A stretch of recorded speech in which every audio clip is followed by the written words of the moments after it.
کسی بھی ایسے ملک کا، جیسے کہ آپ کسی یورپین کنٹری کا ویزا اپلائی کرتے ہیں، آپ آسٹریلیا کا کرتے ہیں، آپ یو کے کا کرتے ہیں، امریکہ کا کرتے ہیں، اور اگر آپ کینیڈا، آخر پہ میں آپ بتاؤں کہ ویزا اپلائی کرتے ہیں، تو سب سے پہلے جب اپلیکیشن ویزا آفیسر کے پاس جاتی ہے تو وہ اپنے ذہن میں کیا سوال لے کے بیٹھا ہوتا ہے؟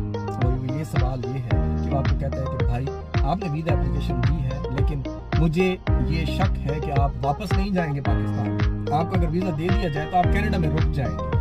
تو کینیڈا ویزا لینے کا سب سے امپورٹنٹ پوائنٹ، کروشل پوائنٹ یہی ہے کہ اس سوال کا جواب، میں ازیوم کر رہا ہوں کہ آپ کینیڈا آ گئے تو آپ کینیڈا سے واپس نہیں جائیں گے۔ بڑا ویلڈ کوشچن ہے کہ ہمارے اس خطے سے تعلق رکھنے والے لوگ اگر ایک دفعہ کینیڈا آتے ہیں تو وہ واپس جانے کے لیے نہیں سوچتے اور ان کا دل کرتا ہے۔ اس کی بہت ساری ریزن ہے، اس پہ بعد میں ڈسکشن کریں گے، لیکن میں آپ کو اس سوال کا جواب بتانے لگا ہوں ناظرین۔ وہ جواب کیا ہے؟ بڑا اپروپریٹ